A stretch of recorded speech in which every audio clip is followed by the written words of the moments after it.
Ես կգնայի խելոք աշակերտի նման կնստեի, կլսեի ինչ են ասում։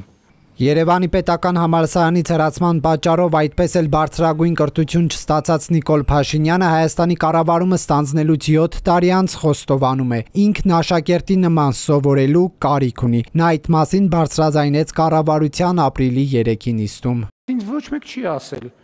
պարոն վարչապետ, կառավարությունում կամ վարչապետի աշխատակազմում sense դասընթաց է կազմակերպվում։ Կարող է դուք հետաքրքրված եք։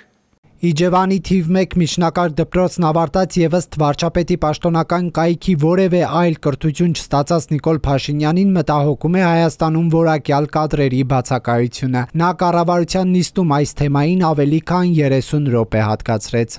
Հա, կառավարությունը սխալ կադրային քաղաքականություն է վարում, որովհետև երկրում կադրային ճգնաժամ է, մարդկային ռեսուրսի ճգնաժամ է, հարգելի գործընկերներ։ Մինչ Փաշինյանը խոսում է կադրային սովի, պաշտոնյաների, այդ թվում իր գիտելիքների համալրման անհրաժեշտության մասին, Ազգային ժողովի նախագահ Ալեն Սիմոնյանը նյարդայնանում է, երբ ՔՊԱ-կանների կրթական մակարդակի մասին Ֆակտոր TV-ին ուղիղ հարցեր է հնչեցնում։ Ակնհայտ է, որ ես դրան բացասական եւ շատ ավելի նյարդային եմ պատասխանելու։ Փաշինյանը 2018 թվականին շրջադարձային բարեփոխումների խոստումներով իրականացված հեղափոխությունից հետո հայտարարել էր կադրային բանկ ստեղծելու որակյալ մասնագետներին աշխարհի տարբեր կետերից Հայաստան հրավիրելու մասին։ Ֆակտոր TV-ին դեռ 2018 թվականից էր սկսել ուսումնասիրել, թե ովքեր են կադրային բանկի միջոցով աշխատանքի ընդունվել։ Այդ ժամանակահատվածում գրել էինք, որ կադրային բանկի միջոցով Հակոբ Ճաղայրյանը նշանակվել է վարչապետի խորհրդական։ Նա այլևս այդ պաշտոնին չէ։ 3 ամիս Նավարելուց հետո աշխատանքից ազատվեց նաև արդարադատության փոխնախարար Տիգրան Խաչիկյանը։ Էկոնոմիկայի փոխնախարար Անի Սպիրյանը ևս կադրային բանկից էր ընտրվել, սակայն նա էլ ազատվեց նախարարությունում չարաշահումների հետ կապված քրեական վարույթի շրջանակում։ Մեզ հայտնի է, որ կադրային բանկի միջոցով աշխատանքի ընդունվածներից շարունակում է պաշտոնավարել կադաստրի կոմիտեի նախագահ Սուրեն Թովմասյանը։ Վատ կառավարում, ուրիշ ոչ մի բան չկա։ 7 տարվա ընթացքում պիտի նման դժգոհություններ չունենար։ Գլխավոր պատասխանատուն ինքն է։ Ժուրնալիստների ասպարեզ ակումբի խորհրդի նախագահ Լևոն Բարսեղյանն ուշադրություն է հրավիրում այն հանգամանքի վրա, որ կրթական համակարգն այս տարիների ընթացքում չի բարեփոխվել, ինչն էլ հանգեցնում է կադրային խնդիրների։ Շատ բարդ է աշխատել, ինձ թվում է շատ բարդ է աշխատել Փաշինյանի հետ, որը շարունակ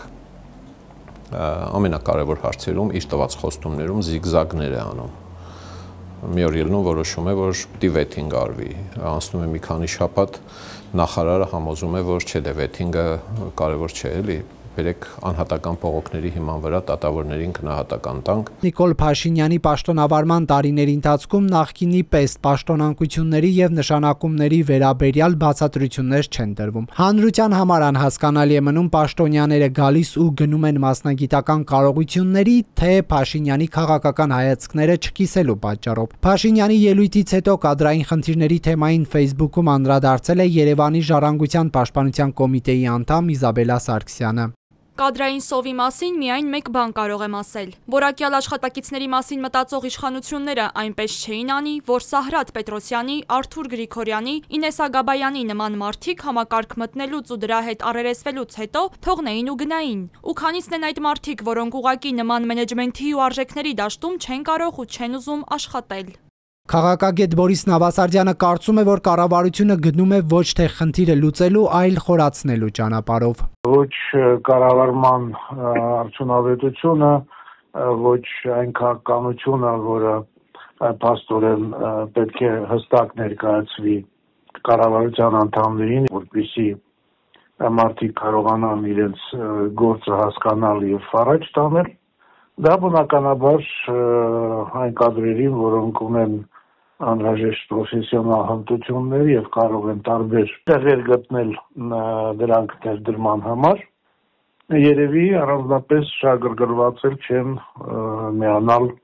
կառավարական տարբեր օղակներին եւ դրանից է առաջանում առաջին հերթին սովը։ Բորիս Նավասարդյանը նկատում է Փաշինյանի օրոք պետական ոլորտում աշխատավարձերը զգալիորեն բարձրացվել են, բայց դա կադրային խնդիրը չի լուծում։ Ըստ նրա արժանապատի վարձատրությունից բացի պաշտոնյաները նաև պետք է տեսնեն, որ ինքնիրացման հնարավորություն ունեն։ Հրապուրիչ չի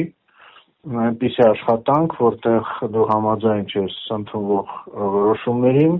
եւ կարող ես պատժվել, եթե նախաձեռնողականություն ես հանդես բերում։ Այսինքն ամեն դեպքում պրոֆեսիոնալի համար անհրաժեշտ է հարգալից վերաբերմունք, ինչը ինձ թվում է մեզ մոտ պակասում է։ Ես չեմ կարող ոնց որ բանը կներեք Քասիբի ռադիո լնեմ։